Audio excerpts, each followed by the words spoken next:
እግዚአብሔር ቅዱሳንን ስላገለገላችሁ እስካሁንም ስለምታገለግሏቸው ያደረጋችሁትን ሥራ ለስሙም ያሳያችሁትን ፍቅር ይረሳ ዘንድ አመፀኛ አይደለምና በእምነትና በትዕግስት የተስፋውን ቃል የሚወርሱትን እንድትመስሉ እንጂ ዳተኞች እንዳትሆኑ ተስፋ እስኪሞላ ድረስ እያንዳንዳችሁ ያን ትጋት እስከ መጨረሻ እንድታሳዩ እንመኛለን። የሐዋርያው ቅዱስ ጳውሎስ መልእክት ዕብራውያን 6 ከቁጥር 10 እስከ 13። በስመ አብ ወወልድ ወመንፈስ ቅዱስ አሐዱ አምላክ አማአስሮ ሰሉሱ ለየካቲት በዛቲ ዕለት ኮነ ሰማዕተ ቅዱስ ሰርግዮስ ዘእም ሀገር አትሪብ አቡሁኒ ወእሙ ወአሃዊሁ ምስሌሁ ወብዙሃን ሰብ ካልአን። አንድ አምላክ በሆነ በአብ በወልድ በመንፈስ ቅዱስ ስም የካቲት 13 በዚች ቀን የከበረ ሰርግዮስ በሰማዕትነት ሞተ። አባትና እናቱ ወንድሞቹም ከእርሱ ጋር ሌሎቹም ብዙ ሰዎች ሞቱ። የዚህ ቅዱስ ሰርግዮስ አባትና እናቱ ደጎች ናቸው። የአባቱ ስም ቴዎድሮስ የእናቱ ስም ማርያም ነው። ዕድሜውም 20 ዓመት ሲሆነው በክብር ባለቤት ክርስቶስ ስም ይሞት ዘንድ በልቡ አሰበ። ወደ መኮንኑ ቆጵርያኖስም ቀርቦ በክብር ባለቤት በጌታችን በመድኃኒታችን በኢየሱስ ክርስቶስ ስም ታመነ። መኮንኑም ጽኑ ስቃይን ያሰቃዩት ዘንድ ያስሩትም ዘንድ አዘዘ። ጌታችንም ነፍሱን ወደ ሰማይ አምጥቀው የቅዱሳን ሰማዕታት መኖሪያ ያሳዩት ዘንድ አዘዘ። አይታም ተጽናናች፣ ከስቃይም ከሕማሙም ፈወሰው። ቀሲስ አባ መጹንና 2 ዲያቆናትም ተጋድሎውን ሰሙ። ያን ጊዜ ተነስተው ወደ አትሪብ ሀገረ ገዢ ቀርበው በክብር ባለቤት ጌታችን ኢየሱስ ክርስቶስ ታመኑ። የጸና ግርፋትን ይገርፋቸው ዘንድ አዘዘ። እንዲሁም አደረጉባቸው። ሕዝቡም ሁሉ በዙሪያቸው ሆነው ይመለከቷቸው ነበረ። ስለ ቄሱና ከእርሱ ጋር ስላሉትም አዘኑ። ቄሱ ግን ፊቱን ወደ እርሳቸው መልሶ ገሰጻቸው፣ አስተማራቸውም። በክብር ባለቤት በጌታችን በኢየሱስ ክርስቶስ በቀናች ሃይማኖት እንዲጽኑ አላቸው። ከዚህ በኋላም በውሃ ላይ ጸልዮ በላያቸው ረጨ። በዚያንም ጊዜ በላያቸው ወርዷልና የመንፈስ ቅዱስን ጸጋ ተቀብለው በክብር ባለቤት በጌታችን በኢየሱስ ክርስቶስ ታመኑ። ራሶቻቸውንም በሰይፍ ቆረጧቸው። የሰማዕትነት አክሊልንም በመንግሥተ ሰማያት ተቀበሉ። ከዚህም በኋላ ቄሱን ከውሽባ ቤት ማንደጃ ውስጥ ይጨምሩት ዘንድ መኮንኑ አዘዘ። እግዚአብሔርም ከእሳት አዳነው። ከእግዚአብሔርም የታዘዘ መልአክ ተገለጠለትና እርሱ ስለ ክብር ባለቤት ክርስቶስ ስም 3 ጊዜ ምስክር እንደሚሆን አስረዳው። ከእሳት ማንደጃው ውስጥም አወጣው። መኮንኑም ወደ እስክንድርያ ሀገር ላከው።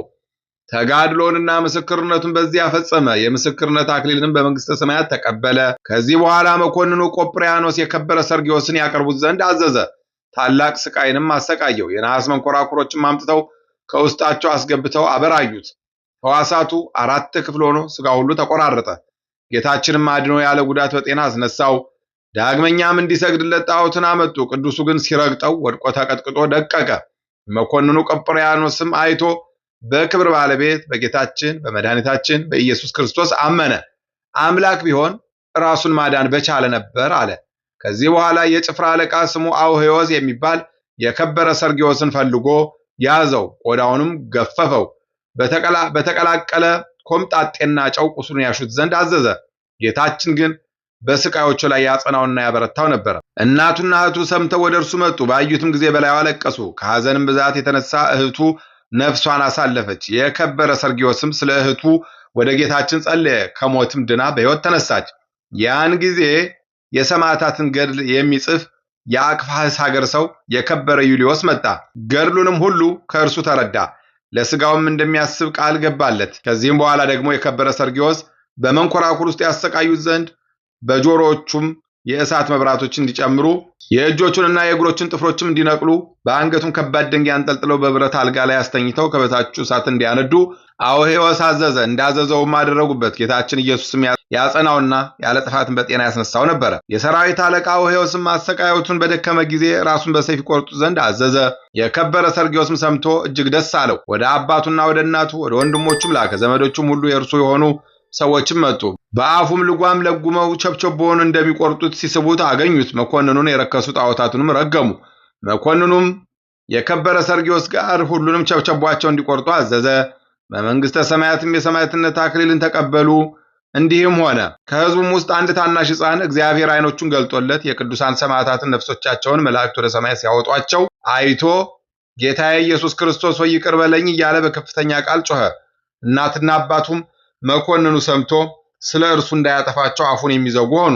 እርሱ ግን እንዲህ እያለ መጮኹን አልተውም። በላዩ እስከተኙበት ነፍሱንም እስካሳለፈ ድረስ ከሰማዕታት ጋር የምስክርነትን አክሊል ተቀበለ። ለእግዚአብሔር ምስጋና ይሁን፣ እኛንም በሰማዕታት ጸሎት ይማረን፣ በረከታቸውም ከእኛ ጋር ትኑር ለዘላለሙ አሜን። በዚህች ዕለት የከበረ አባት የእስክንድርያ ሀገር ሊቀ ጳጳሳት ጢሞቴዎስ አረፈ። እርሱም ለአባቶች ሊቃነ ጳጳሳት 32ኛ ነው። ይህንንም አባት ስለ ቀናች ሃይማኖት ብዙ መከራና ችግር ደርሶበታል። እንዲህም ሆነ፣ በዚያም ወራት የአንጾኪያ ሊቀ ጳጳሳት አባ ሳዊሮስ ወደ ግብፅ አገር መጣ። እርሱም ከዚህ አባት ጢሞቴዎስ ጋር ምዕመናንን እያጽናና ከሀገር ወደ ሀገር ከገዳም ወደ ገዳም ከቦታ ወደ ቦታ የሚዘዋወር ሆነ። በዚህም አባት ጢሞቴዎስ ዘመን ከቁስጥንጥንያ የመጡ ክፉዎች ሰዎች በግብፅ አገር ተገለጡ። እርሱም የክርስቶስን ተዋህዶ ምትሃት በሚያደርግ መከራውንና ትንሣኤውንም በሚክድ በረከሰ በአውጣቂ ትምህርት የሚያምኑ ናቸው። ይህም አባት አውግዞ ከግብፅ አገር አሳደዳቸው። ዳግመኛም በዘመኑ ምዕመናን ንጉሥ አንስጣሴዎስ አረፈና በእርሱ ፋንታ ኬልቄዶናውያን መናፍቅ ዮስጣቴያኖስ ነገሰ። እርሱም በአባ ጢሞቴዎስ ፋንታ ሊናሪዮስን ሊቀ ጵጵስና ሾመው። ሃይማኖታቸው የቀና ምዕመናን ሁሉ በኬልቄዶን ጉባኤ ወደ ተወሰነ ሃይማኖት ሊመልሳቸው ወዶ በቁስጥንጥንያ ጉባኤ ሰብስቦ የአንጾኪያው ሊቀ ጳጳሳት አባ ሳዊሮስን ከኤጲስቆጶሳቶቹ ጋር አስመጣው። በኬልቄዶን ጉባኤ በተወሰነች በተበላሸች ሃይማኖቱ ያምኑ ዘንድ አስገድዳቸው። እነርሱ ግን አልተቀበሉትም፣ ትእዛዛቱንም አልሰሙትም። ስለዚህም ሃይማኖታቸው በቀና ምዕመናን ሁሉ ታላቅ መከራ ደረሰባቸው። ይህም አባት ጢሞቴዎስ በመንበረ ሲመቱ 17 ዓመት ኑሮ በሰላም አረፈ። በረከቱም ከኛ ጋር ለዘላለሙ ትኑር። ለእግዚአብሔር ምስጋና ይገባል፣ አሜን። በዚህች ዕለት ለፋሲለደስ ልጅ ለቴዎድሮስ የምስክርነቱ መታሰቢያ ነው። የአባ ክፍላ የአባ ህብስም በረከታቸው ከኛ ጋር ትኑር። ለእግዚአብሔር ምስጋና ይገባል፣ አሜን። በዚህች ዕለት መልካም ስም አጠራርና ጣፋጭ ዜና ያለው ለሶርያ መስፍን ልጁ የሆነ የተመሰገነ ለሁለተኛው አብሳዊዮስ የምስክርነቱ የዕረፍት መታሰቢያ ነው። ለእርሱም መንፈስ ቅዱስን የተመላች ስሟ አውሎፊያ የሚባል እህት አለችው። ይህንንም ቅዱስ በተግሳጽና ጥበብ በማስተማር አሳደጉት። ባደገም ጊዜ እጅግ ደምግባት ያላት የሮሜን ንጉሥ ልጅ በብዙ ክብር አጋቡት። በዚያችም ዕለት ወደ እህቱ ገብቶ እስቲ ምከሪኝ፣ ልቤ ይህንን ጋብቻ አይሻውም፣ ዓለምን ንቆ መተውን እንጂ አላት። እህቱም የዚህ ኃላፊውን ዓለም ጣዕም ምን ይጠቅምሃል? እንደ ሊቀ ጳጳሳት ዲሜጥሮስ በድንግልና መኖር ይሻልሃል አለችው። ምሽትም በሆነ ጊዜ ሙሽሪት ወዳለችበት ገብቶ አንገቷን ያዝ አድርጎ ሳማት። እህቴ መልካም ነገርን እነግርሽ ዘንድ እሺ በይኝ አላት። በል ተናገር አለችው። እርሱም እወቂ፣ ይህ ዓለም ፍላጎቱ ሁሉ ኃላፊ እንደሆነ፣ ያንቺም ደምግባትሽና ላይሽ እንደሚጠፋ፣ ከጽድቅ ሥራ ብቻ በቀር የሚጠቅመን የለም። አሁንም ሥጋችንን ከምናሳድፍ ድንግልናችንን ጠብቀን መኖር ይሻለናል አላት። እርሷም ወንድሜ ሆይ እኔም ጋብቻን አልሻም እንዳልክ ይሁን አለችው። በዚህም ምክር ተስማምተው ሁለቱም በአንድነት የጽድቅን ሥራ በመጀመር እየጸለዩ እየጾሙ በሌሊትም በባሕር ውስጥ ቆመው ያድራሉ። አትራ ወደምትባል ቤተ ክርስቲያንም እየሄዱ 4000 ጊዜ ይሰግዳሉ። የዳዊትን መዝሙርና የዮሐንስን ወንጌል ያነባሉ። ሥጋውንና ደሙን ሳይቀበሉ ሁልጊዜ እህል አይቀምሱም። በአንዲት ዕለትም የሶርያ ንጉሥ ሚስት አውሳቢዮስን አይታው እጅግ ወደደችው። ከባሮቿም ሁለቱን ልካ ወደ እርሱ አስመጣችው። በአልጋዋ ላይም ምንጣፎቿን አንጥፋ ቢጫ ሐር ልብስ አለበሰች። በአንገቷም የወርቅ ማርዳ በማድረግ አጌጠች። አውሳቢዮስንም በልቤ ያለውን እነግር ዘንድና ከዚህ ተቀመጥ አለችው። እርሱም ከንጉሥ ሚስት ጋር አልቀመጥም፣ እንደ ቆምኩ ንገርኝ አላት። እርሷም አንተን ከመውደዴ ብዛት የተነሳ ሰውነቴ ይናወጣል፣ ሁለመናዬም ይቀልጣልና ና ከኔ ጋር ተኛ አለችው። እርሱም ከንጉሥ ሚስት ጋር መተኛት የሚገባኝ ሳይሆን የእግዚአብሔርም ትእዛዝ እንዲህ አልሆነምና ከአንቺ ጋር አልተኛም አላት። ልትይዘውም በወደደች ጊዜ አመለጣትና ሩጦ ሄዶ ወደ ቤተ ክርስቲያን ገባ። እርሷም በታላቅ ድምፅ ጮኸች። ባሮቿም ደርሰው እመቤታችን ሆይ ምን ሆንሽ አሏት። እርሷም ይህ ሥራየኛ አውሳቢዮስ ወደ እኔ ገብቶ የማይገባ ነገርን ተናገረኝ። አይሆንም ባልኩ ጊዜ ሥራዬን ስላደረገብኝ መንቀጥቀጥና ጻር ያዘኝ አለቻቸው። ከዚህ በኋላ ከቤተ ክርስቲያን አውጥተው ያመጡት ዘንድ 14 መምህራንን አዘዘች። ወደ እርሷም ባደረሱት ጊዜ በብረት ዘንጎች ይደበድቡትም ዘንድ እጆቹንና እግሮቹን አስረው በከተማ ውጪ በ4 እንጨቶች ላይ ይሰቅሉት ዘንድ አዘዘች። ከባሮቿም አንዲቷን ልካ እርሷም ከተሰቀልክበት እንድታወርድም ለእመቤት ያለችን እሺ በላት አለችው። እርሱም የአመንዝራን ቃል አልሰማም አላት። በዚያን ጊዜ መጸለይ ጀመረና እንዲህ አለ። አቤቱ የአብርሃም የይስሐቅና የያዕቆብ ፈጣሪ እግዚአብሔር ሆይ አባቶቻችንን ከመከራቸው ሁሉ ያዳንካቸው አንተ ነህና እኔንም ባሪያህን አውሳቢዮስን አድነኝ።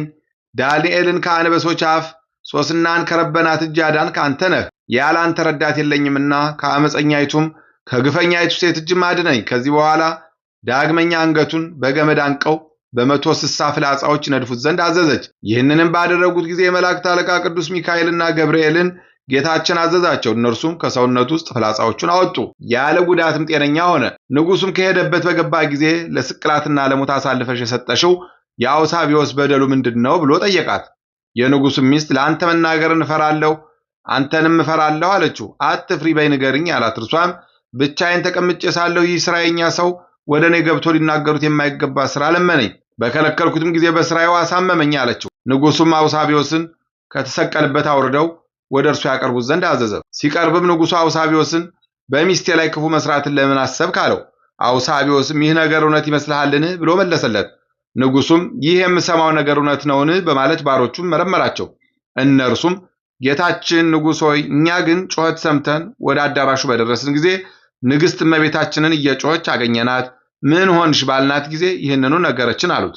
ይህንን በሰማ ጊዜ እንደ አንበሳ ጮኸ። ቸብቸቦውንም በሰይፍ እንዲቆርጡት ሥጋውንም እንደ ላህም ሥጋ ቆራርጠው ካደሮ ማር ጋር ከምንቸት ውስጥ ጨምረው አፉን ዘግተው በእሳት ያበስሉት ዘንድ አዘዘ። በዚያን ጊዜ መላእክት አለቆች ቅዱስ ሚካኤልና ገብርኤል መጡ። ከምንቸትም ውስጥ አውጥተው ከሞት አድነው አስነሱት። ከተነሳ በኋላ በሀገር ውስጥ ሲጓዝ ሰዎች አገኙት። ሕያው እንደሆነም ለንጉሡ ነገሩት። ንጉሡም እንዲያመጡትና 4 ዛንጀሮችን በአካላቶቹ ውስጥ እንዲያስገቡ አንዱንም በአንገቱ ውስጥ፣ አንዱንም በወገቡ፣ አንዱንም በጎኑ፣ አንዱንም በጉልበቱ ውስጥ አስገብተው እጅና እግሩን አስረው ከእሳት ውስጥ ይጨምሩት ዘንድ አዘዘ።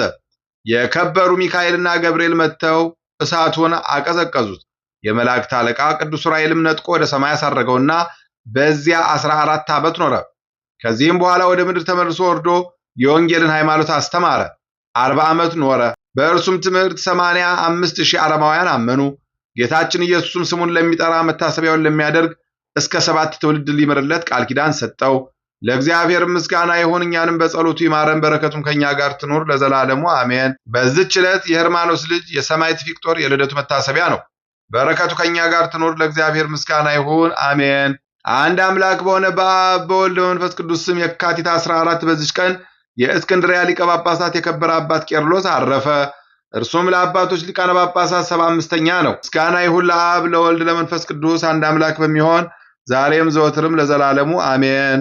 በየካቲት 13 ቀን የሚከበሩ ዓመታዊ ቅዱሳን በዓላት ቅዱስ አውሳቢዎስ ጻድቅ ጥዑመ ዜና፣ ቅዱስ ፊቅጦር ሰማዕት ልደቱ፣ ቅዱስ ሰርጊዮስ ሰማዕት፣ ቅዱስ መጹን ቀሲስ፣ ቅዱስ ቴዎድሮስ ሰማዕት የቅዱስ ፋሲለደስ ልጅ፣ አባ ጢሞቴዎስ ሊቀ ጳጳሳት፣ አባ ክፍላ፣ አባ ህብስ። ወርሃዊ በዓላት እግዚአብሔር አብ፣ ቅዱስ ሩፋኤል ሊቀ መላእክት፣ 99 ነገደ መላእክት፣ ቅዱስ አስከናፍር፣ 13ቱ ግሁሳን አባቶች፣ ቅዱስ አርሳኔዎስ ጠቢብ ገዳማዊ፣ አቡነ ዘራቡሩክ። እግዚአብሔር ቅዱሳንን ስላገለገላችሁ እስካሁንም ስለምታገለግሏቸው ያደረጋችሁትን ሥራ ለስሙም ያሳያችሁትን ፍቅር ይረሳ ዘንድ አመፀኛ አይደለምና በእምነትና በትዕግስት የተስፋውን ቃል የሚወርሱትን እንድትመስሉ እንጂ ዳተኞች እንዳትሆኑ ተስፋ እስኪሞላ ድረስ እያንዳንዳችሁ ያን ትጋት እስከ መጨረሻ እንድታሳዩኝ እንመኛለን። የሐዋርያው ቅዱስ ጳውሎስ መልእክት ዕብራውያን 6 ከቁጥር 10 እስከ 13። የሰማነውን በልቦናችን ያሳድርብን። ከቅዱሳን አባቶቻችን ከቅዱሳት እናቶቻችን በረከት ረድኤት ያሳትፈን። ሰላም ያሳድር አምላክ ሰላም ያውለን፣ ይቅርታውን ቸርነቱን ያርቅብን። ወርሃ ጾምን በሰላም እንዳስጀመረ በሰላም አስፈጽሞ ለብርሃነ ትንሣኤው በሰላም ያድርሰን። አቡነ ዘበሰማያት ይትቀደስ ስምከ ትምጻእ መንግሥትከ ወይኩን ፈቃድከ በከመ በሰማይ ኢየሱስ ክርስቶስ ከመ ይስረይ ለነ ኃጣውኢነ ተማፀነ ብከ ኃይለ እግዚአብሔር አብይ ኦ እግዚእ ኢየሱስ ክርስቶስ ስራይ ኃጢአቴ ወኃጢአተ ኩሉ ሕዝብከ ማእሰረ ኃጢአት እግዚአብሔር ይፍታ። እግዚአብሔር ይባርክ። ሰላም ያሳደረ ሰላም ያውለን፣ ሰላም ያዋለ ሰላም ያሳድረን። ይቆየ